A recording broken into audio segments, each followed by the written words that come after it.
On this railway adventure, the legend of William Tell, a unique ship-train service, and the Rio de Janeiro of Europe. We have a window seat for you on Switzerland's William Tell Express. Hi, I'm Bernie Coppell.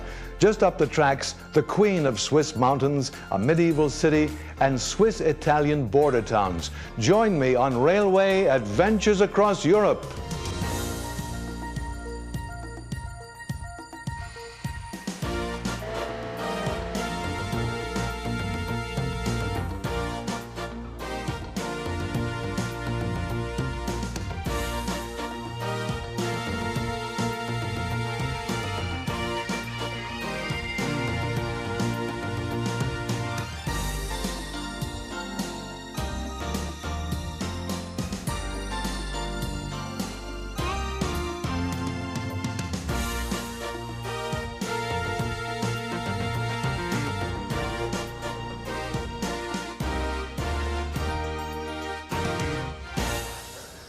They say William Tell positioned an apple on his son's head and split it with an arrow. Now that's Swiss accuracy. On our adventure, we'll visit Brunnen, the site of the William Tell legend. We'll embark from the medieval city of Luzern. From there, we'll travel to the resort cities of Locarno and Lugano. There's plenty to see along this historic and scenic route. The ancient walls and towers surrounding Luzern, spectacular tunnels and bridges, the home of the 19th century composer Richard Wagner, crystal blue lakes with mountainous shores, and of course, many of the majestic mountains which comprise 70% of Switzerland. We'll be traveling on the William Tell Express, first by ship, then by train. And along the way, we'll also ride the Vitznau-Rigibon Railway and the Carrada and Monte Bre funicular railways. All aboard for the William Tell Express. Switzerland is nearly 70% mountains, but traveling through the country is easy.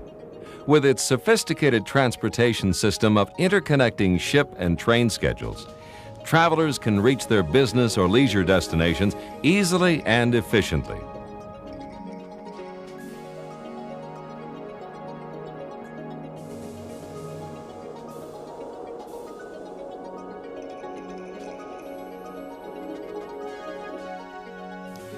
In May of 1988, the William Tell Express began a unique combination of ship-train service. The William Tell Express begins in the Swiss city of Luzern.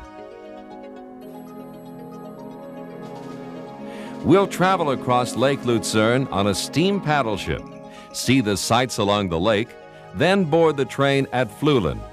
From there, it's south through spectacular scenery to the border of Italy and the Swiss cities of Locarno and Lugano.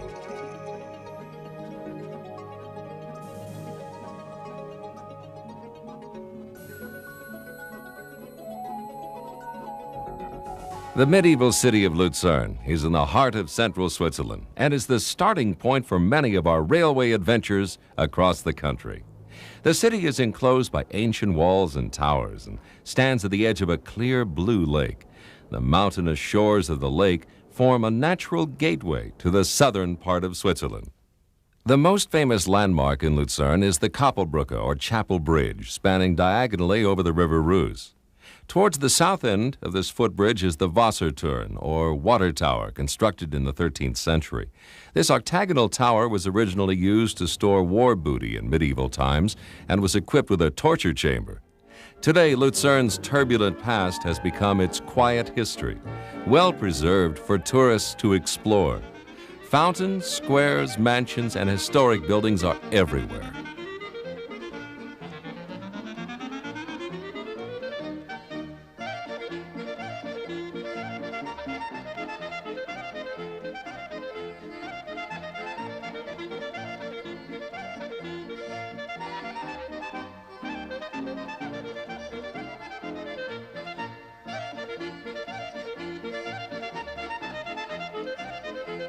Our adventure on the William Tell Express begins first by ship, then by train. The Lake of Luzern Navigation Company has 5 steamships offering daily service. The adventure on these nostalgic vessels hasn't changed much over the last 100 years, dating back to 1837. About 1867, the famous composer Richard Wagner moved to the area. The ship passes his former home in Tribschen. The boat's first stop is at the world-renowned Swiss Transport Museum. The museum was inaugurated in 1959 and is the largest of its kind in Europe. The main sections are dedicated to road, rail, and aviation preservation. Switzerland's reputation was enhanced by Mark Twain, the famous American author. He traveled throughout the country writing stories about his adventures. In Vigus, a plaque reads, "This is the most charming place we've ever lived in for repose and restfulness."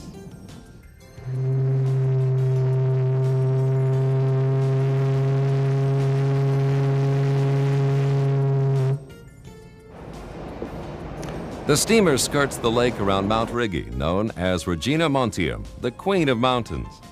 At Wiedsnau, passengers leave the ship for a side trip on a cogwheel railway, the Wiedsnau-Rigibahn. This is Europe's oldest mountain railway. It first began taking passengers to the top of Rigi Kulm in 1871. The 4-mile track climbs nearly 6,000 feet above sea level.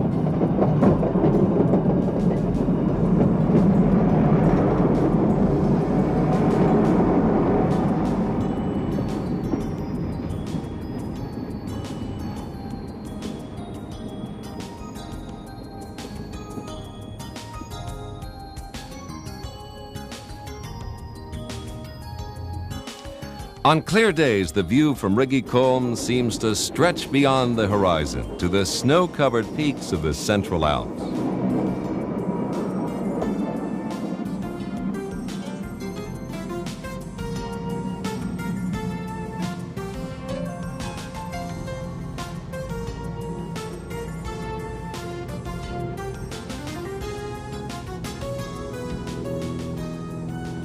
In this part of the world, it's not just the views that are mighty. So are the legends. When we return, the story of William Tell.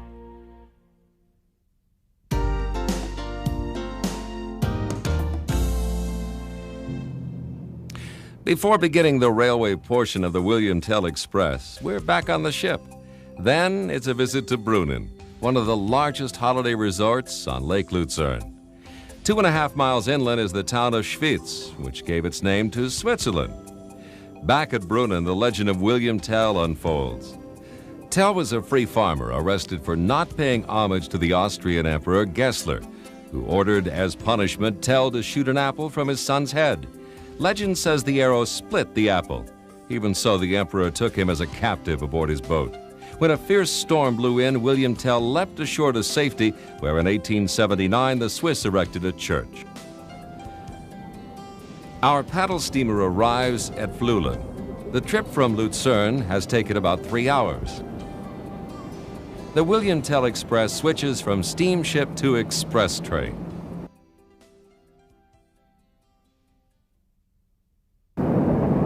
In 1871, the Gotthard Railway Company began construction of the railway line from Basel to Chiasso at the Italian border. Once completed, it linked France, Germany, and Switzerland to Italy in a near straight line. The mammoth project was undertaken by highly skilled engineers who designed and constructed the most spectacular tunnels and bridges on any railway in the world. As part of the Federal Railway's network, trains from all over Europe converge at Gotthard Pass, the busiest north-south railway in Switzerland.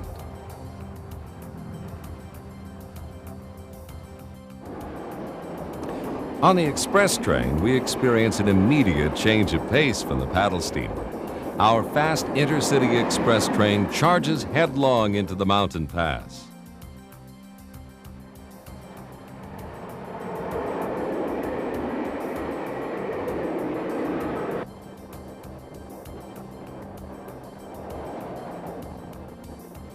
Accelerating across the wide, flat valley floor, the train will soon pass Altdorf, birthplace of William Tell.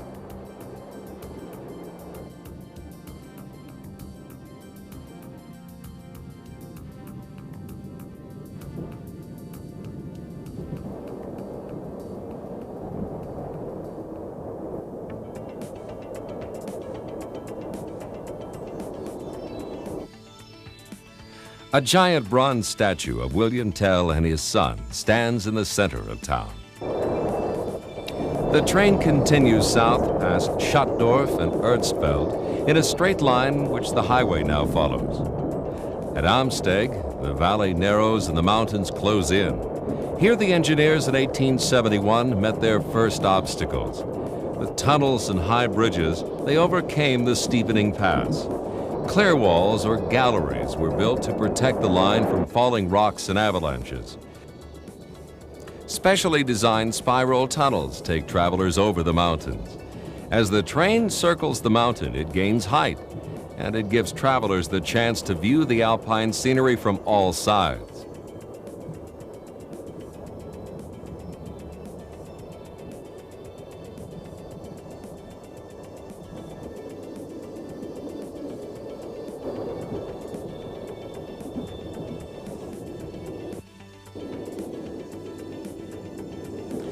The climb at the town of Vossen is so steep, we pass the same church 3 times at 3 different levels.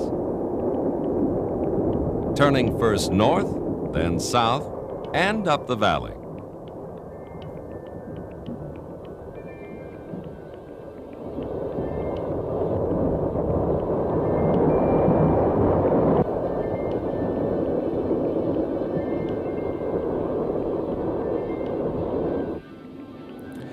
A few moments later, and we pass through Goschinnen and into the sweeping north entrance of the historic and massive Gotthard Railway Tunnel. The construction of this 9.5-mile tunnel took 8 years to complete. Along the way, the lives of 277 workers, mostly Italian, were lost due to the hazardous conditions. Just south of Goschinnen in Airolo, a monument commemorates the men who died, including the founding engineer, Lefebvre. The tunnel was completed in 1882. Until the tunnel was built, the Gotthard Mountains acted as a divider between 2 cultures. To the north, the influence was German and French. To the south, Italian. The tunnel is a transition between the 2 cultures. Along the way, we've also crossed from the canton or state of Uri to that of Ticino. From here, the Valley Leventina carries the railway down to the lakeside cities of Locarno and Lugano. In the train's dining car, passengers enjoy wine, perhaps from the warm vineyards of the Leventina Valley. Stay with us for Bellinzona and the Mediterranean climate of Locarno.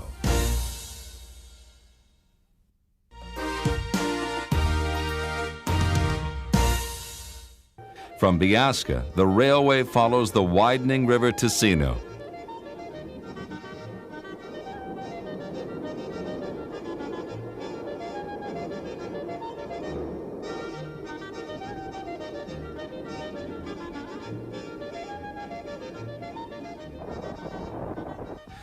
The people of this area, called the Ticinese, chose to join Switzerland and become a canton in 1803. Before that, the area was a territory under Swiss rule for 300 years. The Gotthard Railway Tunnel became a lifeline to Ticino when it was completed in 1882. And in 1980, the opening of a highway tunnel at Gotthard opened the floodgates to motor traffic.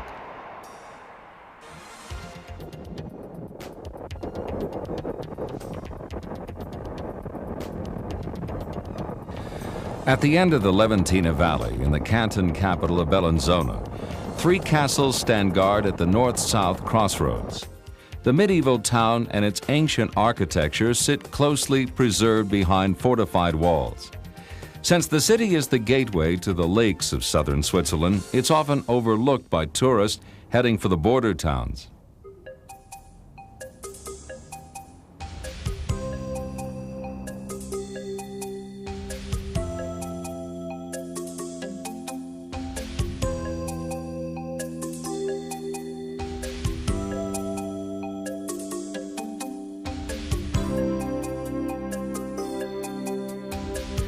At Bellinzona, we leave the William Tell Express for a train to Locarno. This train heads west across a valley called the Plano di Magadino, then snakes into the town of Locarno.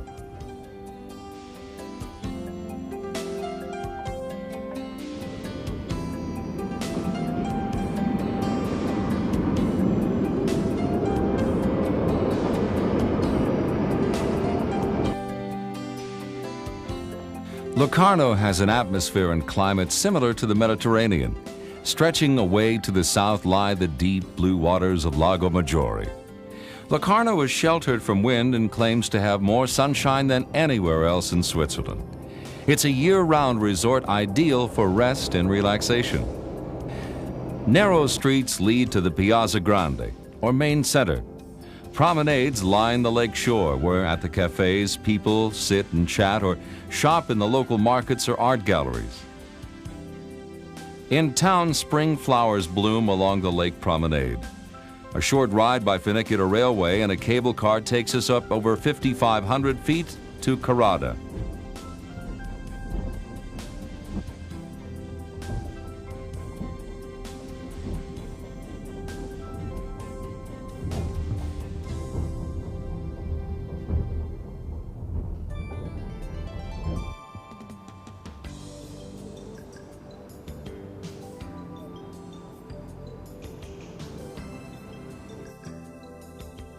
From here, we can take a chairlift to Sameta, where in spring, skiers still glide down the snow-covered slopes.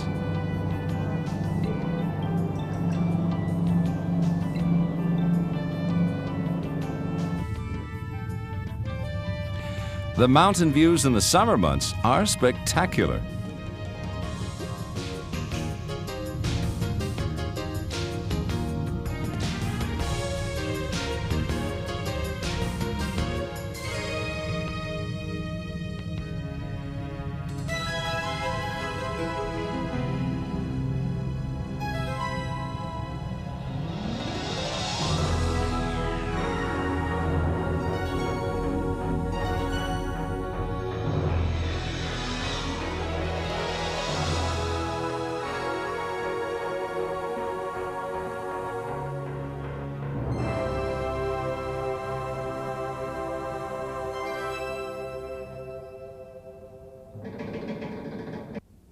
Our next stop is Lugano, Europe's answer to Rio, when Railway Adventures continues.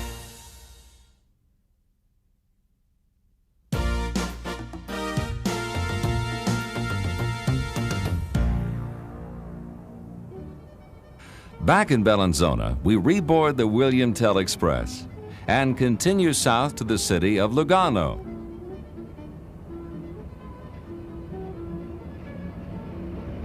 From Bellinzona, the William Tell heads first west to Gubiasco, then south through the wide valley leading to Lago di Lugano, or Lake of Lugano, and the hillside town of Lugano.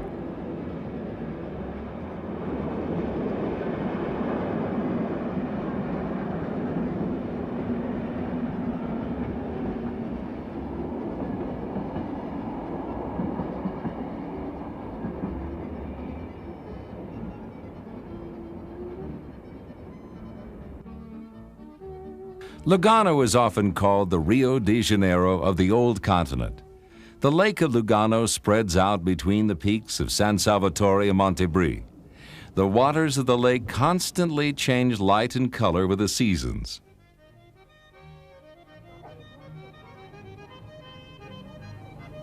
In spring, the landscape is covered with subtropical vegetation.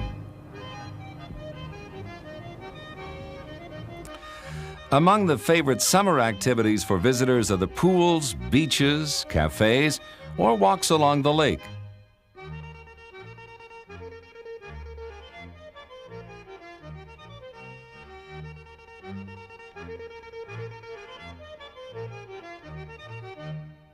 The history of Lugano dates back to Roman times. Railway development served as a catalyst for the tourist industry. The city is rich in museums, galleries, and churches, and its old town square is surrounded by Baroque-style mansions.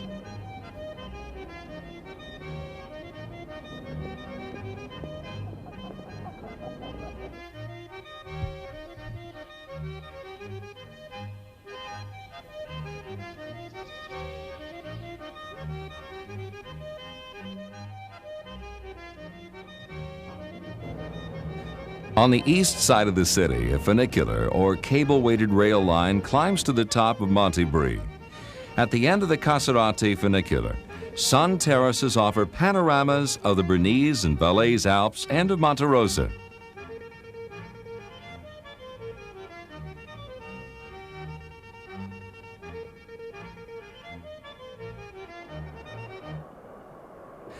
Our adventure on the William Tell Express began by ship and ended by train. Across lakes and Alps, the lines of the Express and the legend of William Tell span 3 cantons, 2 cultures, and 1 spectacular country, Switzerland.